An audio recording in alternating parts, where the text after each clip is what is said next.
Ito ang mainit na balita at trending ngayon sa mundo ng social media. Marcos matinding sagot kay Bato at Escudero handang itago si Bato sa Senado matapos masupalpal ang yabang ni Padilla. Abay sumunod naman itong si Bato na panaysisi sa ating Pangulo. Bakit niya umano pinayagan ang ICC at inuutusan niya din ang Pangulo na bigyan siya ng private jet at ihatid siya sa Netherlands para alagaan ang kanyang amo? At hirit pa ni Bato, traidor umano si Marcos. Kaya naman, sagot ng Pangulo, No. Bakit naman? Dahil consistent naman tayo. Hindi tayo tumutulong sa investigasyon ng ICC. What we did was in compliance with our commitments to Interpol. Hindi natin kinakausap yung ICC. Marami silang hinihingi sa atin ng mga dokumento, wala kaming binigay. Yun lamang, hindi natin mahindian ng Interpol. Pag sinabi sa atin, tulungan nyo kami, kailangan namin kunin itong taong ito. Dahil, kung maalala ninyo, lahat ng mga tumakas dito sa Pilipinas, kagaya ni Alice Go, sinong tumulong sa atin? Ang Interpol.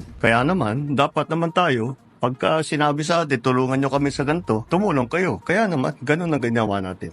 At dahil nga natulala si Bato sa matinding sagot ng Pangulo, abay biglang nagbago ang ihip ng hangin. Handa na daw maaresto ni Bato at gusto niya na din samahan ang dating Pangulo. Tanggap na ng pamilya ko, whatever happens to me, basta haharapin natin yan.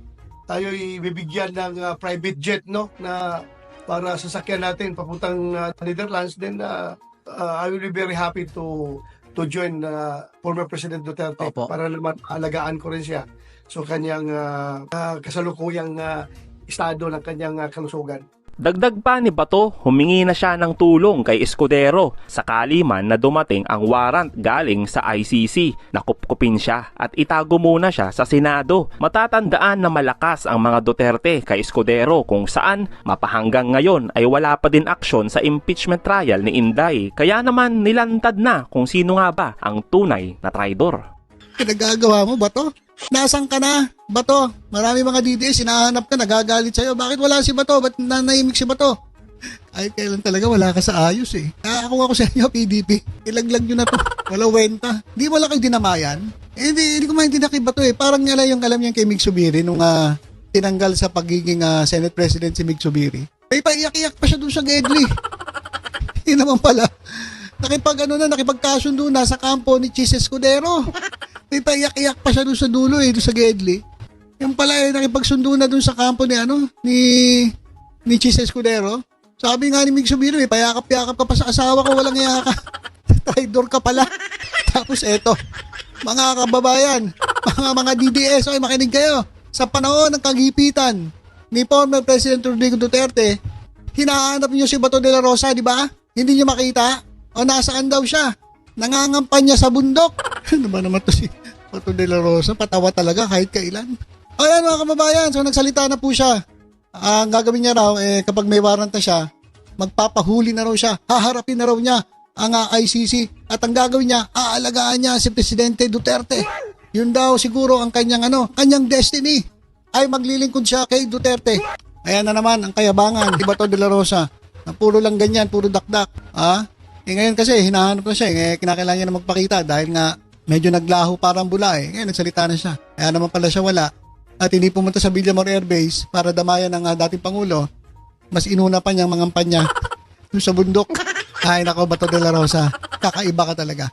Samantala, sinagot naman ni General Torre ang mga patutsada ng mga alipores ni Duterte tungkol sa proseso ng pag-aresto sa dating Pangulo. Balikan natin, sir, nung sinaserve po yung warrant of arrest. Ano po yung pinakasitwasyon? Nagkagulo ba? Maayos ba? Paano po? Paki-describe po sa amin. Well, sa lahat naman pong stage nung service ng warrant ay okay lang naman. Everyone is calm. Everyone was just expressing their own opinion. Pero at the end of the day, we insisted na sumama siya sa amin dahil siya ay na-aresto namin. He was offered a wheelchair but he declined. So ang wheelchair niya ay ginamit ni E.S. Mijaldea. So physically, ang condition po ni dating Pangulong Duterte at the time ay mukhang maayos naman po. Maayos, maayos. Until the end, hanggang sa ngayon, hanggang sa kagabi nang siya ay ni-receive ng ICC, he is fine. And actually, bago bumaba sa plane, he made a video na andyan naman ngayon sa social media. He says that he is fine. Okay. Kaya ano po, kay General naman po, medyo inaano kayo Sinasabi, umiiwas daw kayo sa tanong ni Senator Bongo. Paano niyo po ba itong sasagutin? Ganito po kasi ma'am yung nangyari nun ma'am. Nung maisakay na po at lilipat na po sila sa Villamor, susunod po si Chief PNP. I was supposed to board po yung sasakyan ni Chief PNP at paalis na po. Kaso nasakay yung pinto ng van, umandar na po yung sasakyan niya. Humahabol po ako. Hindi ko po iniwasan with due respect po kay Senator Bongo. Kung na-offend po siya, pasensya na po. Pero there was no intention on my part na takbuhan siya. It so happened na hinahabol ko po yung convoy. Kaya po tumakbo po ako palayo po doon sa direction po nila. So from there, sa airport, dinala siya sa Villamor Air Base? Tama po ma'am. Yes, ma'am. Okay. Nung nakapasok na siya at dinala siya sa Villamor Air Base, General Torre, paki-describe, kasi kanina may kinukwento po kayo na naging relax naman yata ang Pangulo at umupo siya sa kanyang sa sila ng Pangulo. Paki-describe nga po yun. Well, sa particular place kasi sa Villamor is the 250th Presidential Airlift Wing. Yun po ang lounge ng presidente ng Pilipinas. At doon din siya, nung siya ang presidente, doon siya naupo sa same seat na para sa kayong presidente. Pinabigyan po namin, pati po ang kanyang mga kasamahan, they were there in the most comfortable lounge, arguably sa kahit na anong airport natin sa buong Pilipinas. Ilan po ang nakasama sa loob po nitong lounge na to? Hindi na po namin nabilang sa ngayon.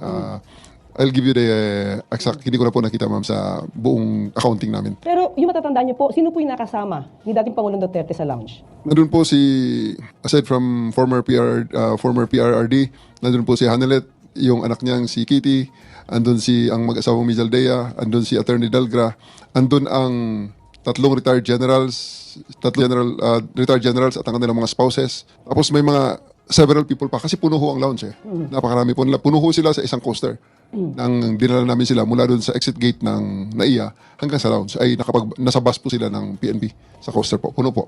Ang nakwento niyo rin po kanina, parang dapat na umalalay, tama po ba ako, mga kababaihan ng kapulisan natin. At from start to finish, not one of our people touched PRRD. I did not allow it. The only people who touch him are his bodyguards. Nandun ho si Romy, yung bodyguard niyang sundalo. May dalawa pang bodyguard na ito talaga yung umaalalay sa kanya, si Romy. Plus ang isang personal nurse na isang pulis.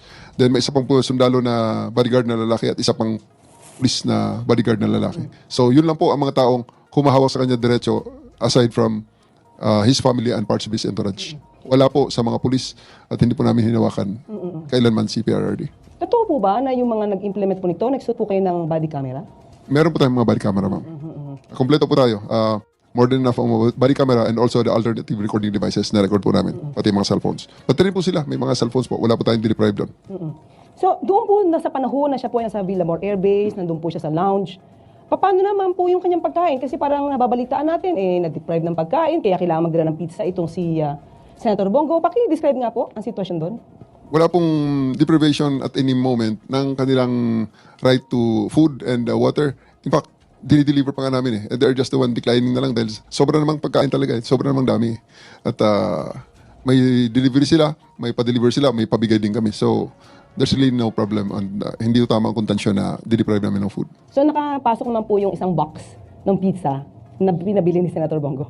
Hindi ko na po nakita yung pizza na yun, pero napakarami talaga ng pagkain Kaya, part ng birthday ko na rin siguro celebration. But anyway, yung naging condition po ba ni dating Pangulo Duterte? Tumaas po ba yung sugar level niya? Bumaba? Anong meron? Or wala? Sa buong time po na nandun kami sa holding area, meron pong PNP doctor. Dumating ang kanyang mga personal doctors. May mga nurses galing sa PNP. At dumating din ang chief ng hospital ng Villamor Air Base Hospital. So may doktor doon, dalawa. May isang galing sa kanila is sa Air Force, merong surgeon. May isang, ang pagkaalam ko is GP. At maraming nurses. So medical personnel, pati ang kanyang personal doctor ay nakarating po. Okay. So in other words, lahat ng medical needs na kailangan ni dating Pangulong Duterte ay accessible naman sa kanya. Ma-access niya agad, makukuha niya agad kung kinakailangan. Opo. Kasi sinasabi, parang nag-oxygen na ba siya? May picture na pinakita na siya yung nakahiga.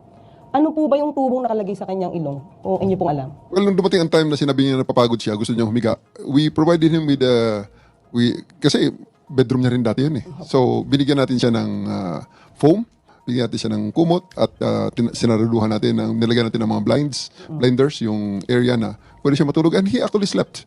He is asleep the whole time. Kaya nga nung hapon na, nung sinasabi kong matagal na masyado ang usapan niyo ng inyong mga abogado, mismo ang mga abogado nagsabi na parang may makapag-usap, tulog siya. That's already, pang-stretch na lang talaga, another blockade para ma-justify na hindi siya maisakay sa aeroplano. Parang may delaying tactics ba? Delaying tactics na lang talaga yun, ma'am. Pero at the end of the day, there's no deprivation whatsoever of legal counsel, yung mga medicine niya, food niya, wala po yun. At naibigyan natin lahat ng yun. Ang medical needs niya actually, sobra-sobra pa. Pero di ba nire-request po na dapat madala daw sa ospital? At that time po, kailangan ba siya talagang dalhin sa ospital? Ang sagot ko po sa panahong yun, sinagot ko sa kanila regarding that matter. Sir, sa ospital, ikaw i-examine din lang ng mga doktor na ito. Ang mag-iiba lang is yung location. Pero ang gagawin sa iyo is exactly the same dahil andito naman lahat ng mga gamit. So, sinasabi nila kailangan na ng ECG? full check-up, ECG, pating ECG machine, ipinasok natin. Pinasok ang ECG.